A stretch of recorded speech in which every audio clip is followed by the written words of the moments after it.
Bueno chicos, en este video vamos a trabajar el tema de la era mesozoica. Entonces, nosotros hemos venido trabajando todas las eras geológicas, comenzando por la era paleozoica, que es una de las eras más largas de la historia de vida en la Tierra.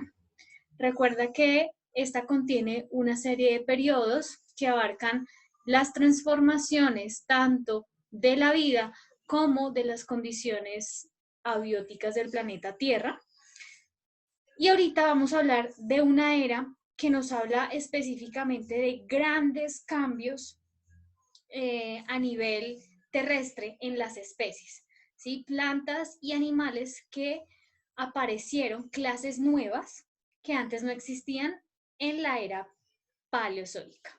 Es decir, los organismos que vemos a continuación son nuevos dentro de esta era.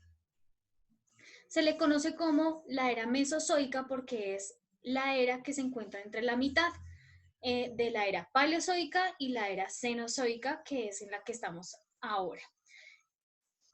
En esta era ocurren eventos importantes como lo es la diversificación de los reptiles, el origen de los mamíferos y de las aves y de las plantas angiospermas, es decir, de las plantas que dan flor y fruto.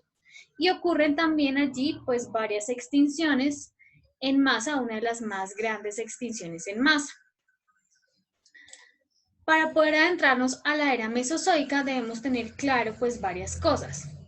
Primero, nosotros veníamos de unos periodos, ¿vale? Del Pérmico, que ya nos mostraba unos cambios en los vertebrados. Recuerda que los vertebrados se dieron origen en el periodo devónico, cuando aparecen pues la diversificación de los peces. Entonces, dentro de los vertebrados encontramos pues los primeros, que son los peces. Los que dan origen a los vertebrados en sí son los peces. De esos peces, entonces, podemos ver que debido a las transformaciones también atmosféricas y los cambios climáticos, muchos de esos peces pues tuvieron que migrar a la zona terrestre debido a que había falta de agua.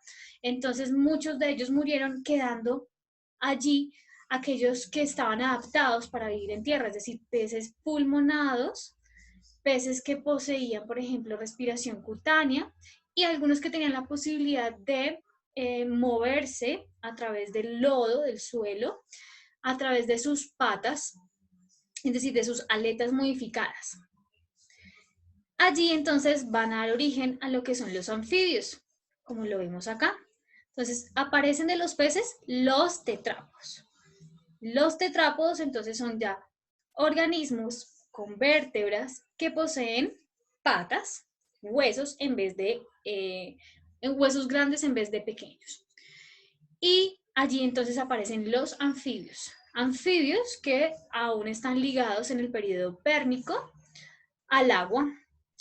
Se limita su reproducción al agua. Sin embargo, también en ese periodo pues aparecen uno de los primeros organismos con adaptaciones del huevo amniota. Entonces, allí aparecen los primeros amniotas. El huevo amniota quiere decir que posee su desarrollo fuera del agua a través de una membrana, un líquido amniótico, protegido por una cáscara.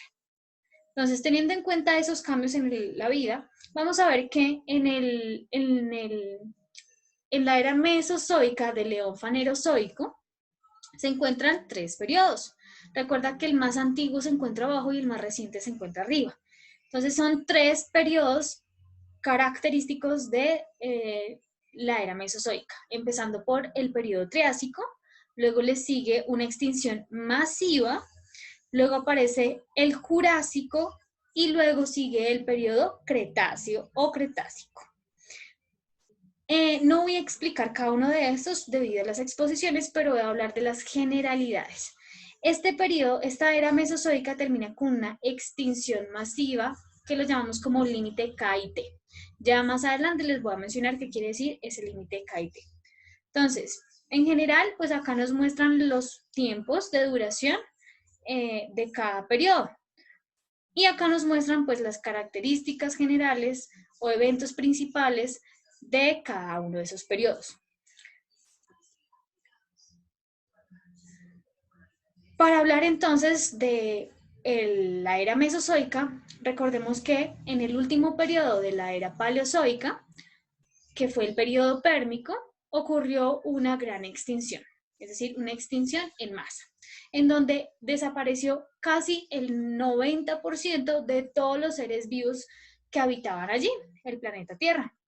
¿Debido a qué? Pues hasta el momento se conocen eventos donde la deriva genética provocó varios movimientos telúricos y esto provocó que los volcanes activos erupcionaran. Entonces hay un aumento en esa actividad volcánica y produce entonces que muchos de los ecosistemas pues se perdieran, muchos de los animales pues quedaron allí petrificados prácticamente y el aumento de dióxido de carbono en la atmósfera generó un tipo de nubes, como lo vemos aquí en esta imagen, un tipo de nubes que no posibilitaban el paso de la luz solar. Duró mucho tiempo esas nubes tapando, son nubes de dióxido de carbono. Entonces generó este CO2 acumulado un aumento en la temperatura. Entonces lo que provocó esta última extinción fue un gran calentamiento global debido a la actividad volcánica, a la actividad sísmica y a la formación de nubes de dióxido de carbono, generando un efecto invernadero que provocó luego un calentamiento global. Durante el periodo pérmico de la era paleozoica, recuerda, entonces encontrábamos dos supercontinentes, uno que era la Eurasia y otro que era Gondwana. Y en la parte sur del planeta, por acá encontramos a Gondwana. Entonces Gondwana generó una capa en la parte, acá lo vemos como si fuera África, ¿no? Porque son los continentes como los vemos aquí geopolíticamente. Pero en realidad, pues formaban una sola masa de tierra. ¿Sí? Entonces aquí vemos que en la parte sur de África, que lo que vendría siendo Gondwana, se formó una capa de hielo. ¿Sí? Entonces se empezó a formar acá una capita de hielo, igual que en India. Sin embargo, debido al calentamiento global de finales del Pérmico, esa capa de hielo de la Antártida pues desapareció. ¿Qué más provocó ese gran aumento de la temperatura? Entonces, pues varias plantas pues no podían hacer su proceso de fotosíntesis y recuerden que las plantas que habitaban en el Pérmico eran los licopodios y las colas de caballo principalmente. También habían bastantes helechos y algunas plantas de coníferas, es decir, algunos pinos y cícadas. Sin embargo, pues los licopodios, sobre todo, y las colas de caballo, muchas de ellas desaparecieron. Hoy en día encontramos unas que otras especies, pero las que abundaban anteriormente, muchas de ellas pues desaparecieron. Y las que quedaron, las que predominaron, fueron las coníferas, es decir, las plantas que solamente dan semilla, pero no dan fruto ni flor. Bueno, dan una flor muy chiquita, pero no dan fruto, dan solamente semilla. Como cuáles, los jingos, que habitan o se encuentran únicamente en la zona de Asia, en el continente asiático hoy en día, las cícadas que se encuentran en varias partes del mundo, y los helechos, pues también que se encuentran en varias partes del mundo. Con el paso del Pérmico hacia la era Mesozoica, miren acá en el periodo Triásico, entonces empiezan a formar el supercontinente Pangea. Entonces lo que era Gondwana ya empiezan a moverse más hacia la zona ecuatorial. Recuerda que Gondwana se encontraba hacia el sur del planeta, se empieza a mover más hacia arriba, y lo mismo la Eurasia. La Eurasia entonces se dirige más hacia el centro, hacia la zona ecuatorial, y forman el supercontinente llamado Pangea. Entonces aquí por ahora no hay un polo antártico, o sea, no hay hielo, las temperaturas son bastante cálidas, pero ya han bajado durante todo el tiempo entre el paso del Pérmico superior y el Triásico inferior. Bueno, acá me faltó nombrar algo, qué pena, me devuelvo. En el Jurásico, entonces en el Jurásico también los continentes se siguen moviendo, pero en menor medida. Por lo tanto, todavía está formado lo que es Pangea. Hacia finales del periodo Cretácico, que es el último periodo del de la era mesozoica, entonces estos continentes se empiezan a separar para formar los continentes actuales, los continentes que conocemos hoy en día. Durante el inicio de la era mesozoica, específicamente en el Triásico, entonces se empieza a hablar del origen de los mamíferos. Entonces, algo importante que debemos tener en cuenta para toda esta era es que, ¿qué implica el origen de los mamíferos? Implica una evolución, una adaptación y una selección natural también de los caracteres de la regulación de la temperatura. Entonces, ¿qué quiere decir estas palabritas? Entonces, cuando decimos que un organismo es poiquilotermo, estamos diciendo que su temperatura es variable, es decir, no está regulada.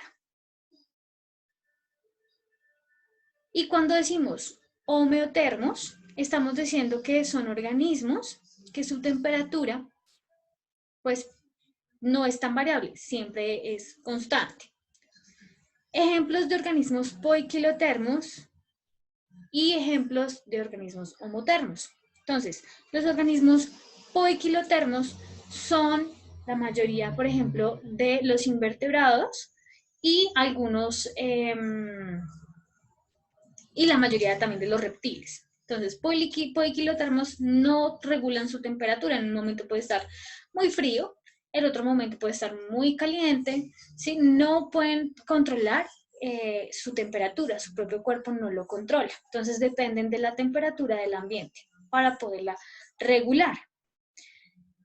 A eso los llamamos como animales de sangre fría, prácticamente. Los poiquilotermos no producen su calor, por eso digo que su temperatura depende de la temperatura del ambiente. Por lo tanto, todos los poiquilotermos a su vez son ectotermos. Por su parte, los homeotermos provienen de la evolución de los poiquilotermos. Eso es lo que vamos a ver. En la era mesozoica, todos los animales que habitaban allí la Tierra eran poiquilotermos. Todos, es decir, su temperatura se debía a la temperatura del ambiente. De allí que la temperatura siempre eran cálidas, ¿sí? Eso favoreció que el continente se encontrara en todo el Ecuador para que la temperatura fuera cálida y a su vez la vida pudiera mantenerse. Si esto no fuese así, pues la vida no hubiese podido evolucionar de la manera en cómo evolucionó. De allí entonces que todos los homeotermos provienen de los poiquilotermos. Es decir, tú que me estás escuchando, yo que te estoy hablando, tu mascota, todos ellos son homeotermos. Los mamíferos, las aves.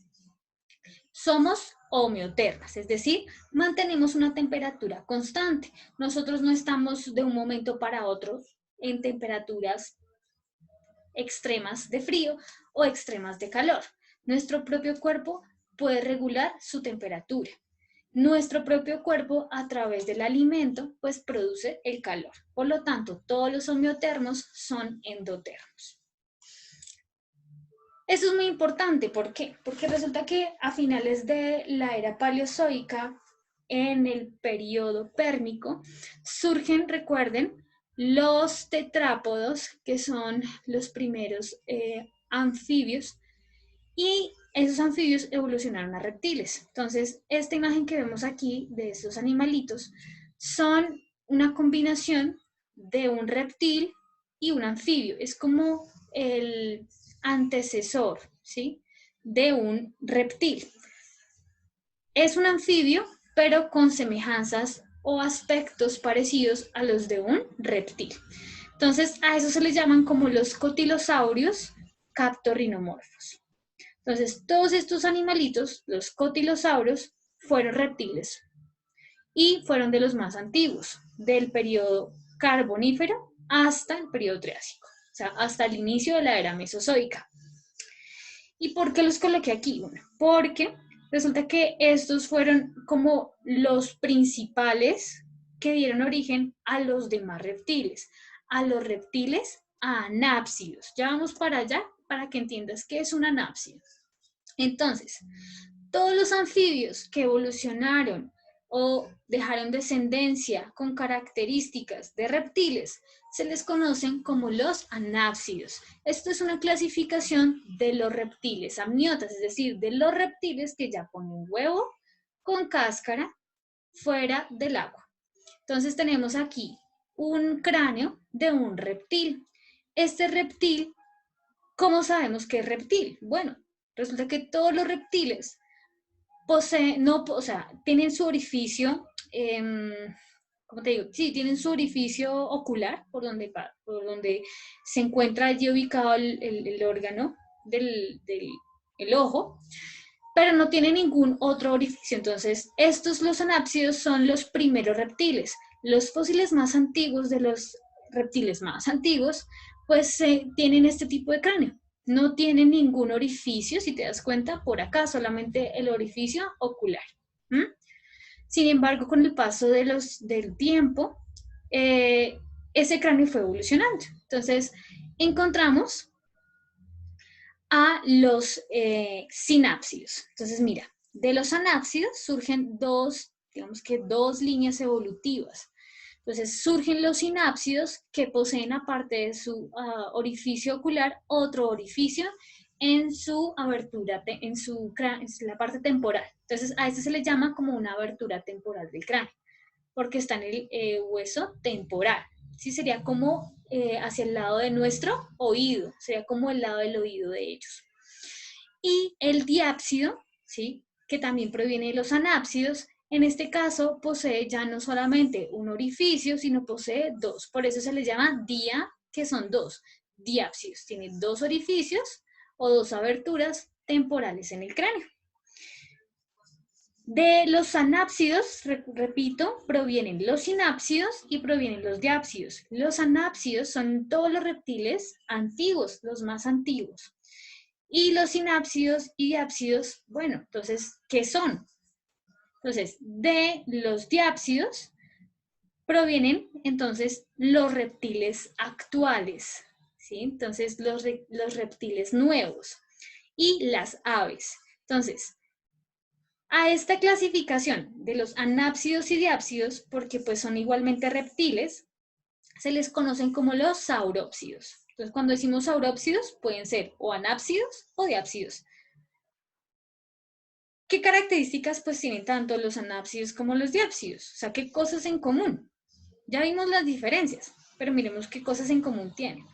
Entonces tienen pues una piel queratinizada, es decir, es dura y es seca como la de un reptil, como la de la serpiente, como la de la iguana, como la de la tortuga. Bueno, generalmente está cubierta de escamas. Entonces, por ejemplo, en el caso de las aves, encontramos que también tienen una piel queratinizada, es dura, es seca y tienen escamas, por lo menos en sus patas. Algunas de ellas, algunos de los diápsidos, ojo, en este caso, de los diápsidos poseen plumas. Los anápsidos no poseen plumas, solo los diápsidos. Por eso de allí decimos entonces que las aves también provienen de los reptiles. Y a su vez, pues tanto los anápsidos como los diápsidos ponen huevos en un líquido amniótico que está recubierta por una cáscara, ¿sí? Entonces, anápsidos y diápsidos. Pero entonces, ¿qué son los sinápsidos? Los sinápsidos también son el origen de reptiles mamíferoides, es decir, son de los reptiles surge un tipo de reptiles con características de mamífero. ¿Cuáles son esas características del mamífero? Pues recuerda lo que vimos anteriormente, es decir, son reptiles que no son totalmente poiquilotermos, sino son reptiles que ya poseen una temperatura constante o logran producir parte de su calor corporal, es decir, también son endotermos. De allí que hay una gran diferencia entre reptiles y mamíferos. Para que recuerdes esto mucho mejor y lo entiendas, entonces, de los reptiles, ¿vale? Vamos a hablarlos como los vertebrados amniotas, se dividen en dos grandes clados. Recuerda que eso es un cladograma. Entonces, tanto los sinápsidos, es decir, los que dan origen a los mamíferos, reptiles mamíferoides, y los saurópsidos, que son los anápsidos y diápsidos, tienen un ancestro en común, que es un vertebrado amniota. Sinápsidos y saurópsidos tienen un ancestro común amniota. De los sinápsidos, pues en este cladograma no nos muestran más descendencia. Sin embargo, en los saurópsidos nos muestran los dos tipos de saurópsidos. Están los anápsidos, recuerda los que vimos acá, y los diápsidos. Vamos a hablar un poquito entonces a profundidad, ya que en el cladograma anterior nos lo muestran, de los sinápsidos. Entonces nos interesa aquí hablar del origen de los mamíferos. Entonces los sinápsidos, es decir, que los que poseen solamente un orificio temporal en el cráneo, aparte de su orificio ocular, entonces se les llaman, o los ancestros, los reptiles mamíferoides, se les conoce como el grupo de los pelicosaurios. Entonces, todos los pelicosaurios son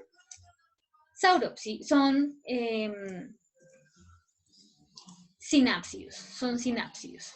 Es decir, todos los que mostré a continuación son sinápsidos, son estos.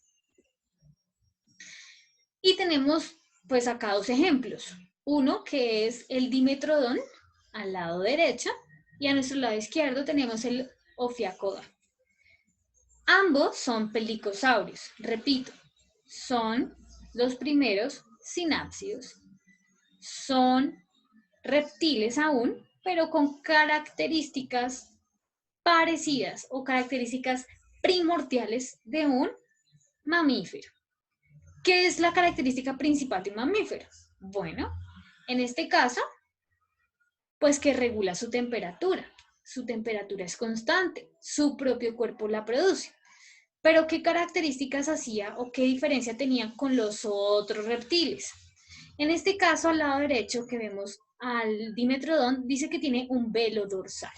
Entonces, resulta que este velo dorsal, según las teorías, indican que llegaban nerviaciones de sangre, ¿sí? Sangre, o sea, pequeñas venaciones que irrigaban de sangre, pues este velo. Y ese velo lo que hacía era, hagan de cuenta, como si fuera un panel, sí, digamos que solar. Entonces recogía la luz, la temperatura del ambiente, ya que era muy delgado ese velo, y pues la sangre se calentaba mucho más rápido que cualquier otra parte del cuerpo. Como la sangre circulaba por todo el cuerpo, pues esa sangre caliente pasaba a su cuerpo. Y de alguna manera, pues lograba conservar más rápido el calor que cualquier otro reptil. Pero ¿qué pasaba, por ejemplo, con el ofiacodón? El ofiacodón no posee velo dorsal. De alguna manera, no se sabe aún cómo, lograba regular su temperatura. Esto, como les digo, es una teoría, no se ha comprobado, es una teoría que se tiene, pero los pelicosaurios en general, pues poseen el cráneo, como les digo, de un sinápsido. Por eso, de allí decimos que, pues, dan origen a los mamíferos. Miren abajo, tenemos como una comparación con el tamaño del ser humano frente a estos dos pelicosaurios. Entonces, miren el tamaño de un dimetrodón, es bastante grande. Este animal era carnívoro. Y el ofiacodón era un animal herbívoro. Era mucho más pequeño. Aquí tenemos otro, que es el Adaphosaurus. También posee velo. Se cree que tiene la misma función. Y este también era herbívoro. Una de las cosas también que permitió la evolución de los mamíferos, o una cosa que se ve de los diferentes fósiles, es el cambio en el número de huesos de la mandíbula inferior. Entonces podemos pasar de los reptiles, por ejemplo acá está el dimetrodón, entonces su mandíbula inferior posee 6 huesos, ¿sí? Entonces acá vemos enumerados cada hueso. O sea, no es un solo hueso formando la mandíbula, sino son 6 huesos formando esa mandíbula. A medida que va pasando el tiempo, entonces tenemos al trimexodón, que posee también su mandíbula inferior dividida ya en varios huesos, pero en menor cantidad. Y por último tenemos la mandíbula de los mamíferos. Entonces acá ya tenemos un morgatucodón. Y este animalito, que ya se considera como un mamífero, se reduce el número de molares y premolares. Son un poco más gruesos los dientes, no son tan puntudos y finos. Y miren lo más importante. La mandíbula está constituida por un solo hueso, ¿sí? Su mandíbula inferior está constituida por un solo hueso, que es característico de todos los mamíferos. También vamos a ver en esta era que los reptiles pues van a adaptar según el periodo. Es muy importante que me lo vayan a mencionar en los otros periodos. La manera en cómo va cambiando la forma de desplazarse de estos reptiles. Entonces empezamos con reptiles que tienen una marcha reptante, es decir, son parecidos como las iguanas que reptan, ¿sí? O sea, no son reptiles que puedan caminar de manera más, de pasos más largos, ¿sí? Es marcha reptante o como la de una serpiente. Aquí abajo entonces podemos ver cómo van cambiando el tamaño, ¿verdad? El tamaño de las extremidades para ir cambiando la marcha. Igual el tamaño y el grosor de la cola. Acá vamos a ver una marcha ya semi-recta, es decir, que son prácticamente en estos dos, son cuadrúpedos, los primeros reptiles que aparecen, y ya por último encontramos entonces una marcha recta, que es como la marcha del Velociraptor o la marcha del T-Rex. Acá vemos un mapita, un cladograma, que nos muestra pues cómo fue esa transición de los reptiles hacia llegar a los mamíferos. Entonces tenemos en cada uno de los periodos pues la generación de diferentes grupos taxonómicos. Entonces todo lo que vemos aquí de color verde dan origen, ¿sí? Acá a lo que conocemos hoy en día como los mamíferos monotrema. ¿Cuáles son los mamíferos monotrema? Pues todos los que son los equidnas y los ornitorrincos. También se les conoce como monotremas, ¿no? Recuerden, monotremas. Se les dice prototerios. ¿Por qué? Pues porque vienen de animales del grupo prototerios. ¿Qué características? Bueno, entonces, a partir de esos reptiles mamíferoides que vimos, se producen entonces ya modificaciones más extremas que hacen parecer más mamíferos. Entonces, ¿cuáles son? Pues resulta que estos organismos aún conservan su oviparidad, es decir, aún siguen poniendo huevos. Pero esos huevos no completan su ciclo de desarrollo completo, por lo tanto, necesitan de refugiarse en un bolsillo, ¿sí? Entonces poseen una serie de membrana en su estómago donde terminan su desarrollo. Pero ese desarrollo no es en una placenta, recuerden, no es placentario. Además, estos organismos ya poseen glándulas mamarias, entonces podemos decir que son los primeros mamíferos reales, ya poseen mamas, de ahí la palabra mamífero, dan leche. Y a su vez poseen una estructura que no poseían los anteriores reptiles mamíferoides, que es el pelo. Entonces, el pelo surge como una estructura para conservar aún más el calor. Y pues ya en este caso, si poseen pelo, es que poseen una temperatura corporal constante, es decir, son endotermos. Parecen roedores. Existieron muchísimos, hoy solo nos quedan dos. Bueno, nos quedan tres en realidad, tres especies, que son los equidnas, los ornitorrincos y el otro, se me olvidó el nombre. Bueno, pero son tres. Acá tenemos que de los prototerios salen los terios, que es otro grupo. Entonces los terios dan origen a dos tipos de mamíferos actuales que existen. Uno de ellos son los metaterios o los marsupiales. Ejemplos de ellos, pues encontramos al koala, encontramos al canguro, y pues en la mayoría de ellos son herbívoros o omnívoros. ¿Qué diferencia tienen entonces estos monotremas con los marsupiales? Pues que los marsupiales ya poseen una reproducción totalmente vivípara, es decir, son placentarios. El desarrollo del embrión es totalmente dentro de la madre.